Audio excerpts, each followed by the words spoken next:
دوستو آج کے اس ویڈیو میں آپ کو ایک امام صاحب کا ایک ایسا دلچسپ واقعہ بتانے والے ہیں جس کو سن کر آپ حیران ہو جاؤ گے اور آپ کا ایمان بھی تازہ ہو جائے گا۔ تو دوستو آپ اس ویڈیو کو آخر تک ضرور دیکھیں اور آپ کو ہمارا یہ ویڈیو اچھا لگے تو مہربانی کر کے اپنے دوستوں میں شیئر بھی کر دیں۔ تو چلیے دوستو شروع کرتے ہیں۔ دوستو ایک بار افریقہ کے ایک گاؤں میں ایک امام صاحب کو مقرر کیا گیا۔ امام صاحب ایک بہترین حافظ ہونے کے ساتھ ساتھ قرآن پاک کی تلاوت بھی بڑی شاندار طریقے سے کرتے تھے، وقت کے پابند اور تقوی والے تھے، اس لیے گاؤں کے لوگوں کو امام صاحب بہت پسند آئے اور پورے گاؤں والے ان کی خوب عزت کرنے لگے۔ دوستو اسی وجہ سے گاؤں کا ہر آدمی اس امام صاحب کی دعوت کرنا اپنے لیے عزت سمجھنے لگا اور بڑھ چڑھ کر گاؤں والے امام صاحب کی عزت و افزائی کرنے کی کوشش کرنے لگے۔ اسی وجہ سے گاؤں میں امام صاحب کے کھانے کی باری لگ گئی۔ دوستو اس کے بعد کچھ دنوں کے بعد رمضان کا مہینہ شروع ہو گیا۔ گاؤں کے ہی ایک آدمی نے بڑے شوق سے امام صاحب کو اپنے گھر میں دعوت دی۔ دسترخوان کو طرح طرح کے پکوانوں سے سجایا گیا۔ امام صاحب کھانے سے فارغ ہونے کے بعد خوش دلی سے گھر والوں کو دعائیں دیتے ہوئے وہاں سے رخصت ہو گئے۔ دوستو جب امام صاحب وہاں سے چلے گئے تو اس کے بعد اس شخص کی بیوی دسترخوان کو سمیٹنے کے لیے آئی تو اسے یاد آیا کہ اس نے دسترخوان کے پاس میں کچھ پیسے رکھے تھے جو وہ بھول گئی تھی۔ اس نے جلدی سے اپنے ان پیسوں کو سنبھالا تو وہ پیسے وہاں پر نہیں ملے۔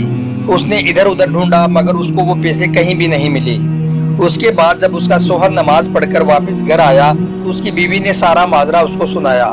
شوہر نے بھی ان پیسوں کے تعلق سے لا علمی کا اظہار کیا، یعنی کہ شوہر نے بھی یہی کہا کہ اس کو نہیں معلوم کہ وہ پیسے کہاں ہیں۔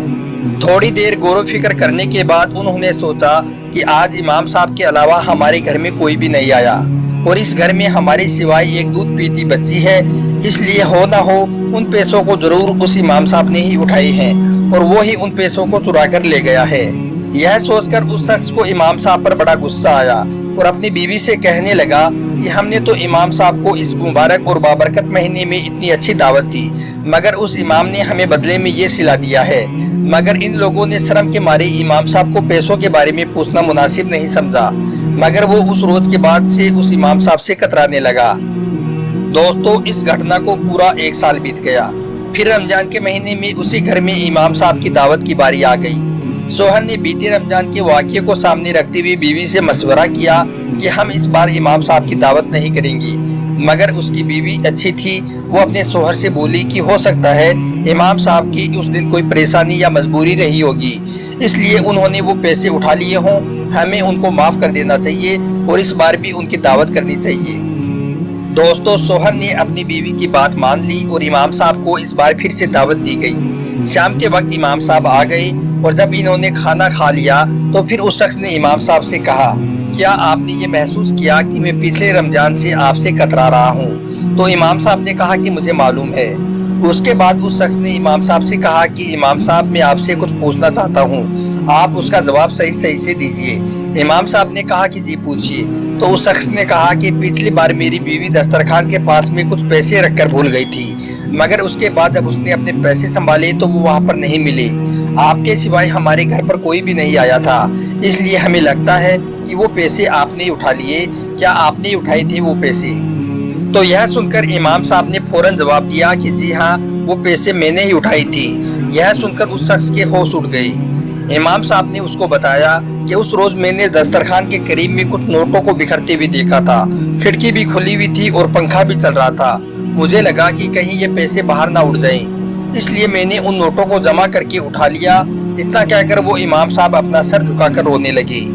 یہ دیکھ کر میاں بیوی دونوں پریشان ہو گئے اور پوچھنے لگے کہ امام صاحب کیا بات ہوئی، آپ رو کیوں رہے ہو؟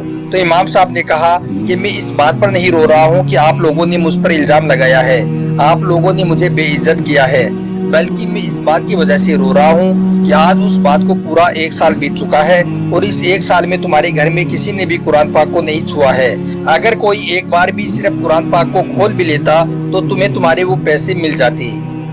اتنا سنتے ہی وہ شخص دوڑتا ہوا گھر میں رکھی قرآن پاک کے پاس گیا اور جلدی سے اس کو کھول کر دیکھا تو قرآن پاک میں وہ سارے کے سارے پیسے موجود تھے۔ یہ دیکھ کر وہ شخص بہت شرمندہ ہوا اور قرآن پاک کو چومنے لگا اور امام صاحب سے معافی بھی مانگنے لگا اور اس نے امام صاحب سے کہا کہ اب سے وہ ہر روز قرآن پاک کی تلاوت کرے گا۔